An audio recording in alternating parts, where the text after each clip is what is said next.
keep our alert today going till about 10 o'clock tonight with the heat advisory until 8. Very muggy, very humid outside tonight. The good news is some big changes coming to the forecast as we get into the next week. So we're going to talk about that, and we'll look ahead to the weekend, the possibility of any showers or storms all coming up. Jenny?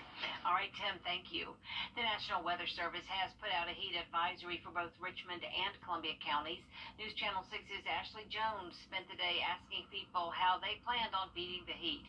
She's live now on Flowing Wells Road, where construction workers were working throughout the hot day. Ashley. Yeah, Jenny, as Tim has already mentioned, we're experiencing some of the hottest temperatures we felt all year. So we hit the community just to ask some people how they're coping with these high temps.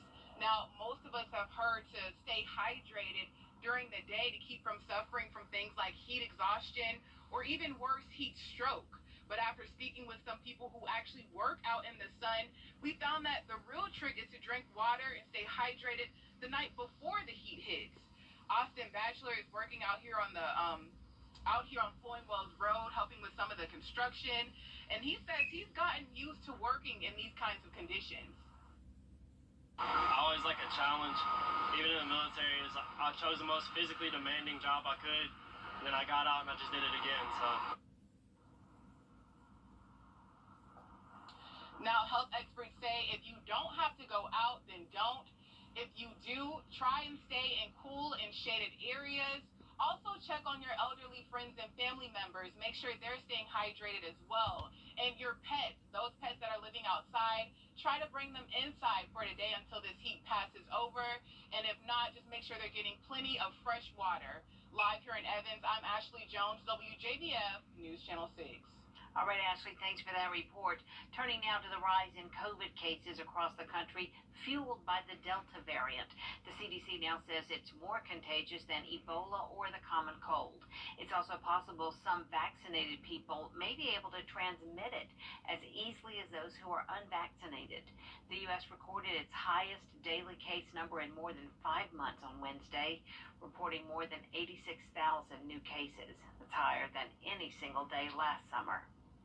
The number of COVID patients at local hospitals is going up. Because of that, starting today, Aiken Regional Medical Centers is restricting visitation.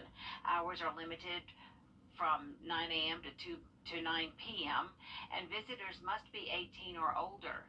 Changes include one visitor with a patient at the ER. Labor and delivery can have one support person overnight. ICU can also have only one visitor. At last check, Aiken Regional had 17 hospitalized from COVID. Coverage you can count on continues now with a mask mandate being implemented at Richmond County schools. Starting Monday, all students, staff, and visitors must wear one at the schools, and it also applies to riding the bus.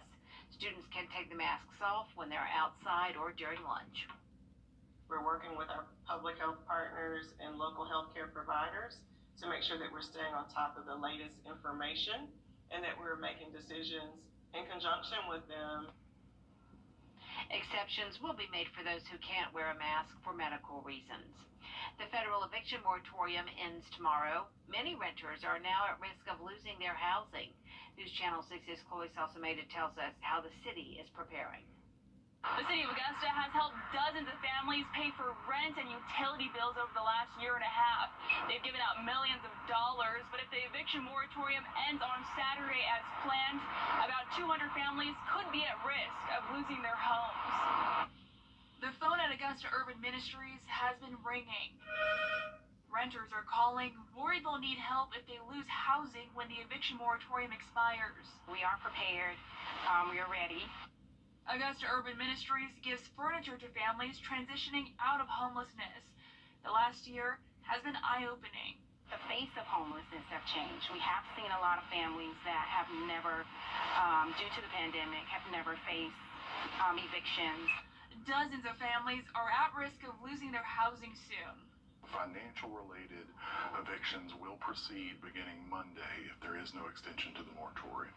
Right now, there are in excess of 200 stayed evictions that are standing to be heard. Augusta Housing and Community Development says it's ready to step in and help. It's received $6 million from the federal government to assist people with rent and bills. It still has about $4 million left. The goal is to help as many of the eligible tenants throughout Augusta, Richmond County as possible. Congress is working on extending the eviction moratorium until the end of the year. But if there is anyone who still needs assistance, there is money left over. We have information on how you can get that on our website. In Augusta, Chloe Salsameda, WJBF, News Channel 6. New tonight, struggling South Carolina. If you've been injured in an auto accident, go ahead and scan me now or visit us at MikeCostelloLawFirm.com. Augusta commissioners are considering a special exemption to the city's no smoking ordinance. News Channel 6's Mary Calkins has the story. To make way for cigar bars, an amendment to a no-smoking ordinance was voted upon in Tuesday's commission meeting, and the amendment failed, but it has gained support from city leaders and business owners. Business owners including Russell Wilder, who owns Top Shelf Cigar and Tobacco Shop in Columbia County. He says if the amendment passes, he'll consider opening a cigar shop in Richmond County. About 2018-19, I was starting a business plan to open a cigar bar in Richmond County because you can have bars there, and it's a hot type of business now in the cigar industry. But in the summer of 2018, Augusta, Richmond County passed a smoke-free ordinance in all bars and indoor businesses. And the amendment voted on Tuesday would not change the smoke-free ordinance. What we're trying to do here is to allow for the establishment of a separate entity of a cigar lounge. This means if the amendment passes, you can only smoke inside designated cigar establishments, not inside regular bars and restaurants. And commissioners in support of the bill say it will be good for the economy and give Augustans more things to do. And if you go to any city the size of Augusta or slightly larger, you can find cigar lounges, you can find other fun things to do across the city. That will give you a different vibe, that will give you a different ambiance. It's good money, you know. If I look at how much I spend monthly on cigars, the city will do well. But other commissioners disagree and strongly oppose the amendment, which failed in Tuesday's commission committee hearing. This issue for me comes down to health over revenue. I anticipate that you're going to see a loud outcry in the entire community if we try to open up a cigar bar. But Wilder says he sees it as a personal decision. Make exemptions for places where only smokers go. You can let people smoke when it's a room full of smokers. They're all assuming that risk voluntarily. And Commissioner Dennis Williams says it's likely to come up again in the next full commission meeting. For me, it's just once you open the box, where do you stop? And this is one of those issues where I think that we need to put the health and safety of these citizens first. In Augusta, Mary Calkins, WJBF, News Channel 6. It's been a scorcher across the CSRA today. Still ahead, Tim Miller has another look at the dangerously high temperatures.